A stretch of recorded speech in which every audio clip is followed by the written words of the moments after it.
selama karir gue udah pernah promosiin orang dari Singapura, Thailand, Vietnam, Indonesia, Australia, Jepang, Korea. Dan ini cara yang gue ajarin mereka gimana caranya dapat promosi dengan cepat. Kenapa sih cara-caranya mesti kayak gitu? Dan sebenarnya kenapa cara-cara itu works? Karena perusahaan itu nyari beberapa hal ini doang sebenarnya. We like Bandung.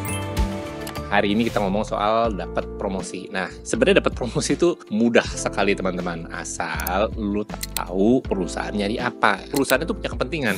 Kepentingannya bukan buat promosi orang. Kepentingannya adalah untuk supaya talentanya mereka, satu, yang jago-jago bertahan. Kemudian yang kedua, talentanya yang biasa-biasa aja jadi jago. Kenapa itu penting buat mereka? Karena ya ujung-ujungnya mereka pengen supaya perusahaannya bertumbuh.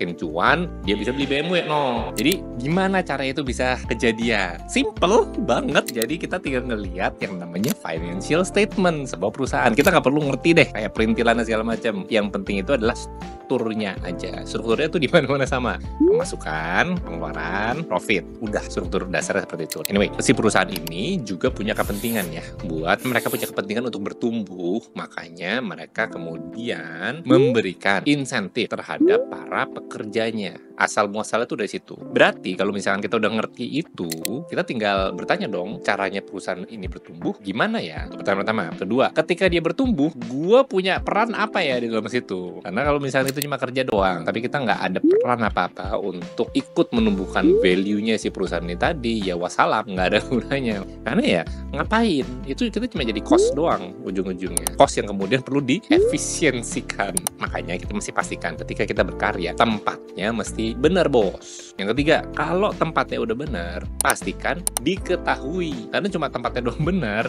minimal kita nggak bawa arus. Nah, cuma kalau misalkan nih kita nggak bawa arus, tapi itu kan ada sekocinya tuh. Tapi kita di sana bobo siang doang, oke? Orang-orang juga sebel kali ngeliat kita. Dia nggak tahu peran kita apaan dan malah dilihat sebagai beban aja lu. Jadi kita mesti diketahui sebagai orang yang berperan. Nah, berperan ini bisa macam-macam nih. Misalkan yang ikutan mendayung, boleh. Yang ikutan untuk ngasih arahan, boleh. Jadi kapten kapal, boleh, apapun itu. Tapi orang tahu, cara untuk diketahuinya itu tadi bukan artinya harus gembar-gembor. Walaupun itu salah satu cara yang efektif. Cuma, ya siap-siap aja. Disikut sama orang lain. Ada cara yang jauh lebih graceful untuk bisa diketahui orang. Nomor satu, yang gue udah terapin sendiri adalah menolong. Atau memberikan servis. Kita melayani aja. Mentalnya itu doang sebenarnya. Untuk membantu orang lain, untuk melayani orang lain. Nanti orang-orang itu yang kemudian secara sadar ataupun tidak, mereka yang bisa memberikan testimoni sendiri. Karena ya kenyataannya memang betul begitu gitu, bahwa mereka dibantu. Nah terus habis itu kok orangnya semua pada ngomong dibantu sama Pandu, bantu sama Pandu, bantu sama Pandu. Lama-lama siapa ini Pandu? Oke, gue dapat ketika gue dipromosi jadi regional manager untuk Asia Pasifik di TikTok. By the way, ketika kita menolong, kita memberikan servis, kita melayani orang lain, itu jangan sampai ada intention. Susah ya, by the way. Ini susah sekali untuk diterapkan, tapi bisa kita latih. Tapi jangan sampai ada intention kalau kita mau mendapatkan sesuatu. Karena orang tuh nggak goblok, orang tahu intention kita apa. Kalau kita mau ngasih, kasihlah sepenuhnya tanpa ada harapan kita akan dapat apa. Karena nanti one day kita akan dapat. Nggak tahu gimana caranya, kapannya, berapa banyaknya, nggak tahu. Tapi percayalah itu akan kembali. Karena salah satu hukum di dunia ini itu adalah yang namanya law of reciprocity. Jadi hukum timbal balik itu udah ada gitu, dan dipercaya aja kalau itu ada, dan itu tinggal kita manfaatkan karena itu ada. Jadi makanya ketika kita melayani orang lain, ya layani aja dengan tulus. Nanti akan kembali. Orang nggak bisa menolong kecuali psikopat ya. Orang nggak bisa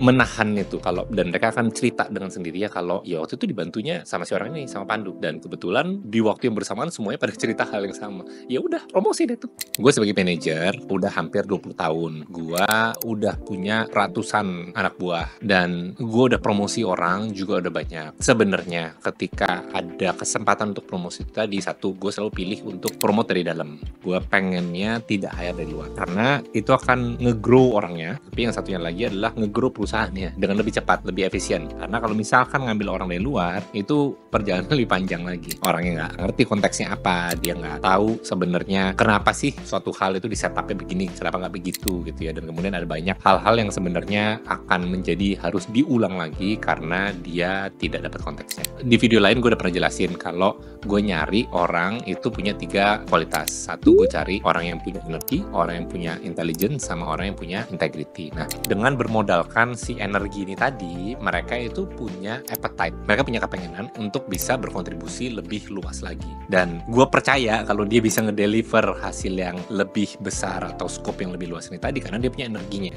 Tapi, sejago-jagonya lu deh, waktu lu sehari itu tetap cuma 24 jam. Ya kan? Lu juga mesti bobo 8 jam kira-kira. Lu ada urusan domestik 8 jam juga kira-kira. Pergi pulang kantor segala macam di Jakarta 4 jaman sendiri tuh anyway. Nah, sisanya bekerja kan kira-kira 8-10 jam ya. Jadi artinya kan lu cuma punya waktu tuh segitu aja.